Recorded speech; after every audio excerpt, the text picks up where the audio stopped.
Robert, what the hell is going on? My first question, do we know definitively that Fox News fired Tucker or ended the contract or didn't renew it? Or did Tucker say, I'm leaving? We don't know who precipitated it fully, but we can reasonably infer, given from Tucker's relatively recent behavior, that this was a surprise to him. Mm-hmm. So now I do know that Tucker had been telling people behind the scenes now for years that he thought his days were numbered at Fox. That, he had decided, I mean, the trajectory and history of Tucker Carlson, his father was a big news correspondent out in Southern California. His father was one of the people who sort of outed someone who was, kind of a fraudster, was a criminal on the lam who changed genders and changed names and changed a little more than that because they had an outstanding criminal warrant for them while they were designing a so-called new car that was supposed to solve everything. But Tucker was kind of the prep school conservative, conventional conservative on Crossfire and other places, was, co-hosting with Fox and Friends, started the Daily Caller, and beginning, he was one of the people that began to slowly transition, the George W. Bush coalition, the Bushite coalition, the post-Cold War Republican coalition was always very fragile because the Cold War coalition brought back a lot of your anti-war traditional war skeptical, foreign engagement skeptical Midwestern Republicans into the Cold War camp that led them to justify the military-industrial complex and its agenda. But without the Cold War to cover for that agenda, they weren't able to find any other support. Fell apart under the first Bush when he got under 40%. I think one of the lowest election rates for an incumbent president ever. Then George W. Bush snuck in 2000, arguably thanks to the Supreme Court. That's debated to this day. Then 9/11 happens, and 9/11 rallies the Republican base enough for him to win in 2004. Tucker, during that whole time period, is sort of a conventional conservative on the patriotic train, on the Iraq war train, on the Afghan war train, all of that. Ben Norton and others on the left have been critical of him, highlighting that old part of the past, but ignore his recent trajectory. Then the Bush coalition really fell apart in working class middle America due to a combination of the disastrous war in Iraq and the disastrous bank bailouts in 2008. And George W. Bush finished as the lowest approval rating of any incumbent president that wasn't impeached in history. And at various points, he was actually lower than Nixon at his lowest levels after the threat of impeachment.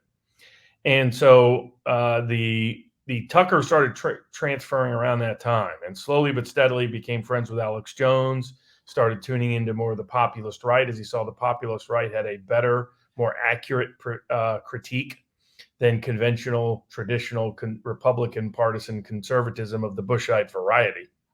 That populism began to rise and rise. He would often appear on Alex Jones's show on InfoWars, something you would never see any other Fox host do. And when they let Bill O'Reilly go after sexual harassment suit number 20 or whatever it was, Tucker immediately took off because Tucker appealed to somebody that Fox was losing appeal to, which was the populist wing of the Republican Party and conservative and independent causes, and young people, which are also the new memers, the Gen Xers, the Zoomers, the millennials, the younger generations. Not the boomers, not the silent generation, was the group that Tucker uniquely appealed to. So not only did his ratings on average do a third to 50% bigger audience share than Bill O'Reilly ever got, but he was tapping young people in ways nobody at Fox was getting access to.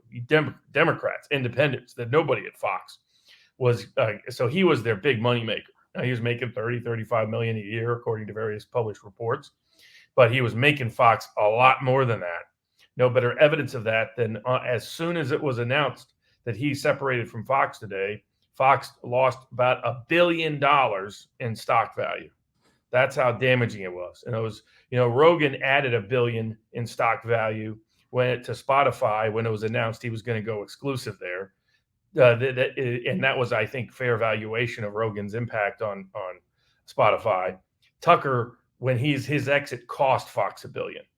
And this relates to why Fox, I think this was, the report in the LA Times from Murdoch's camp is that Murdoch initiated this, basically told Tucker he was going to be under stricter controls, editorial controls. Tucker said he wasn't interested in being under stricter editorial controls. It relates to Ray Epps, and the January 6th coverage was kind of the final straw. Has nothing at all to do with Dominion. There may be a relation, but it's not due to the substance of the suit, because Tucker was one of the people that was critical of the Dominion theory from the very inception. Yeah, but Robert, is there not an attempt potentially to give the impression of throwing Tucker under the bus by timing this so that people in their own minds are going to say, well, shit, they might have, now they're really coming down with the hammer and they're punishing those who lied despite that fact? Because I had to refresh my memory. I remember Tucker Carlson being the only one giving Sidney Powell the hard time on where the hell is the Kraken, Giuliani. But in the settlement, or at least in the reporting on the settlement, they were lumping Tucker in with Bartolomo, Dobbs. They were lumping Tucker in with the rest of them when I don't think he was. But this timing of this decision seems to, at least in the public perception, maybe link Tucker to the decision, and this is a sanction. Yeah, I mean, Tucker was the most critical of Dominion at Fox. So the Dominion planned on using Tucker to be critical of the other people at Fox. They had no claims that Tucker ever made a single false statement about Dominion. So Tucker didn't induce or create any liability for Fox. It was that Tucker's private comments show that the other members of Fox that did publish allegedly false statements about Dominion should have known better, because Tucker told them not to publish those statements. So, but there's no question that there's no correlation between the Dominion settlement directly and Tucker's termination, because Tucker was a favorable witness for Fox, not an unfavorable one, and he didn't hurt Fox at all concerning Dominion. Tucker has never caused Fox to be successfully sued ever. So that explanation wouldn't suffice at all. And what Murdoch's camp was leaking was that it had nothing to do with that too. They immediately said nothing to do with Dominion. It was to do with how he was covering January 6th. They wanted to put more editorial control on him. He wasn't interested in that editorial control, so they parted ways. The only question would be whether or not, as part of their separation, Tucker's agreed not to go anywhere else, to a competitor or anything else, for a period of time. That would be my biggest. How much did they pay him to? They probably paid him full freight. They probably paid out his whole deal. Mm-hmm. So he's getting paid not to work, essentially. Now, as to Fox, why? So Tucker took this trajectory that became a very populist voice, the biggest populist voice anywhere in mainstream media. He wouldn't call himself a populist, but his critique was populist. Robert, critical. If I can stop you there just for 1 second. Do you know how Tucker's MO works? Like, he's a populist voice. We listen to Tucker, but does he have a team that does the research? Does he have a team that answers to him? But nonetheless, at the end of the day, answers to him. So it's not like he is repeating talking points or points that someone else is feeding him. His top producer left with him today. There's several of his producers I know because I've talked to them. There's several of his producers that are actually members of Viva Barnes Law.locals.com. So that they would get their source information from other populist content creators and independent voices, of which we were one, of which Alex Jones was one. It's not a coincidence if you saw Jones big on a particular topic that you saw Tucker big on that same topic that night, but Tucker was the only one on Fox big on that same topic. It's because he was a fan. He talks to Jones all the time. So Jones thought Tucker would be gone sooner than he actually was, based on his conversations with Tucker. So Tucker had decided, and he'd been more and more public about this. He'd been doing podcasts saying, the whole media machine is a corrupt propaganda, bunch of, deep state whores and corporate whores who just shill for these empty institutions that hurt America and hurt the people, and that he regretted ever being part of it and had no interest in being complicit in it at any time in the future. And the moment Fox stepped in and wouldn't let him broadcast certain January 6th video coverage, because remember, he got all those January 6th videotapes and only some he was allowed to disclose, that meant the clock was ticking. And so it's not a surprise that they got rid of him. I think here's the Fox problem. One is, it's important to not underestimate how the media, liberal academy, liberal politicians, liberal elite decision makers all have this very delusional perspective that all of America would agree with Barack Obama, but for Fox News. Barack Obama believes this insanity. These are people that don't understand why Fox News existed. And you guess who else doesn't understand why Fox News existed? The board at Fox. So the Fox Corporation, the HBO show Succession is loosely based on Fox. Not loosely. It's almost identical to the story of the Murdoch family. It's quite obvious what they're doing. It has, liberal political bias thrown in for kicks and giggles because it's HBO and they can't help themselves. But otherwise, if you want a behind-the-scenes show of what's been happening at Fox, the show Succession is about 75% accurate in that. Where it's inaccurate is this belief that conservative opinion wouldn't exist but for Fox. They don't understand the cause and effect at all. And people like Paul Ryan really think Fox controls conservative opinion, creates conservative opinion, shapes conservative opinion, the way the liberal, your Gabriel Shermans and all these other hacks pretend it does. These are people who think Roger Ailes created Donald Trump, not recognizing Roger Ailes actually fought a war on behalf of Rupert Murdoch to stop Donald Trump in 2016. Megyn Kelly didn't do her. She would say it wasn't an ambush question. I would say it was an ambush question. And I like Megyn. I'm a fan.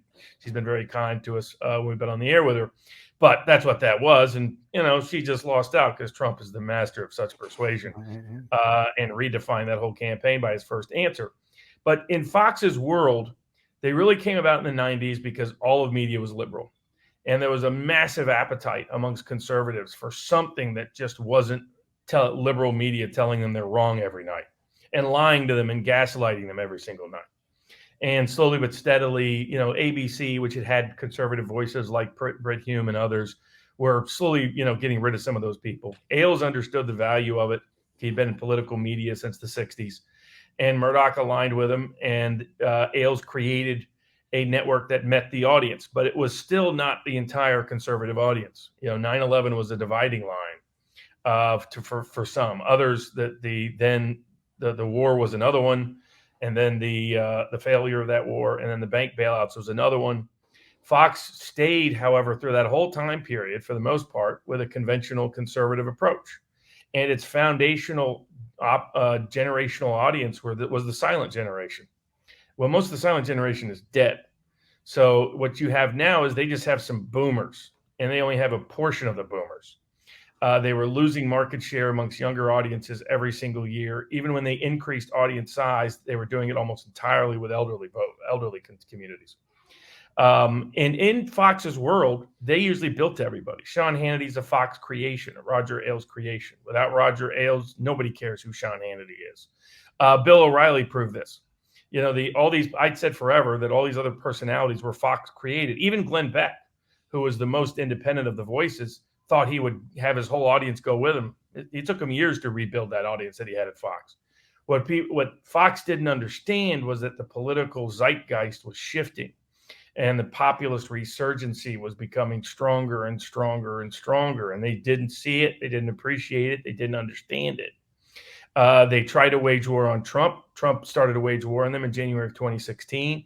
Their brand ID went from plus 20 positive amongst conservatives to negative 20 in just 2 weeks. That's when they decided no more waging war on Donald Trump. That's when they decided to play ball. That's when Sean Hannity suddenly became a Trump fan. He wasn't initially. He was a Ted Cruz backer. He was sticking to the Murdoch script. So that's when they embraced Trump, and they had to because they knew they would lose their audience. 2020 election comes along. They have a bunch of Democratic liberals running their election desk. They call Arizona much sooner than they should have. They were very dismissive initially of election issues. One American News Network and Newsmax were happy to talk about those issues. They started losing market share fast, audience share fast, and that's when they allowed some of their voices to take the bait on Dominion, like Lou Dobbs and some others. And then ultimately the Dominion suit happens. I still think that's a frivolous suit, but we'll get into that in just a bit. But during this whole time period, once Trump was out, Murdoch didn't want Trump to come back. Puts Paul Ryan on the board, puts a lot more establishment voices on the board. And so the net effect is but they had brought Tucker Carlson in because, he was this nice, young, preppy conservative, not recognizing how fully populist he'd become. But they were scared to touch him because he had the best ratings by far at Fox. And he was bringing in audiences Fox couldn't get within 100 feet of. Sean Hannity ain't bringing in any Zoomers. There aren't a bunch of meme makers praising Sean Hannity every week. Nobody cares, frankly, what Sean Hannity thinks, except some old partisan conservative Republicans that still think George W. Bush is popular and still thinks there were weapons of mass destruction in Iraq. That's a losing small group of people. But I think Fox believes that everybody before Tucker, it didn't matter that they got rid of him. Their audience stayed the same. So it sometimes even grew. I think they've completely misread Tucker. They don't understand that Tucker audience ain't tuning into Fox. Now, they should have seen it. On average, half of Tucker's audience doesn't watch any other part of Fox. That's 1.5 million people, 2 million in some nights. They don't understand it. Because imagine if Paul Ryan is your board member. This guy makes that dimwit at the Daily Wire who screwed up the Stephen Crowder contract look like a genius of business skill. Jeremy Boring? Yeah, Jeremy Boring, the well-named Jeremy Boring. Whatever you think about Crowder, whatever you think about the Daily Wire, that was just poor negotiation tactics. But Boring is still more clued in than Paul Ryan is. Paul Ryan is completely clueless. He still doesn't. You mean there aren't a bunch of conservatives that don't want to privatize Social Security and Medicare? You mean all those Midwestern independent working class voters can't wait to make Social Security not available until you're 70? Really? That can't possibly be true. This is how clueless these people are. I mean, I told people when Paul Ryan was added to the ticket in Wisconsin, it's like, watch, Wisconsin will be even more Democratic than the rest of the country. That's exactly what happened. And yet these people, like a lot of your dissimps, they're living in denial land because they haven't studied these results. I mean, the kind of people who think DeSantis is a better candidate than Trump and that it's a smart idea for DeSantis to challenge Trump are the same people who think it's a smart idea for Fox to fire Tucker Carlson. So I think, and that's where their reality is so deeply disconnected that it doesn't surprise me they took. I would have loved to have known this in advance because I would have shorted Fox stocks today and made a lot of cash. I think Fox, because Fox Nation subscriber service, its number one driver by far was Tucker Carlson. Yeah. So they've reduced. I mean, they're going to lose about 1 million plus people every night from their audience share. Worse yet, that million is the younger generation that matters the most to advertisers. Because, young people can keep buying this product for 50 years. When you're 70, folks, they know your time is limited. So, it's now the geriatric network for old country club conservatives and a few religious conservatives. It's opened the door for One America News Network, opened the door for Newsmax, opened the door for Alex Jones, opened the door for a lot of populist voices to have a stronger market share. And if Rumble is smart, maybe I think he does have the money now. Chris does. Even better than Rogan, hire Tucker Carlson to have an every night. Offer him $50 million a year to do an every night show at 8 p.m. And Rumble will become the place for independent content creator speech. Whether you're interested in sports, gaming, entertainment, culture, politics, law, news, geopolitics, you name it.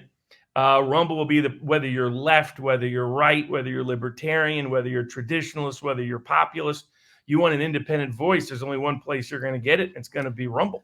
So I hope that's where the deal goes because that's the most logical place. And the fact that his lead producer has already left with him tells me that Tucker is preparing and planning for precisely that. You imagine what Rumble has seen now with the Crowder acquisition, despite whatever the investment was, and I have no idea. The return that they must have seen with the Crowder investment, and it's not to say that Crowder's less than Tucker, but less in...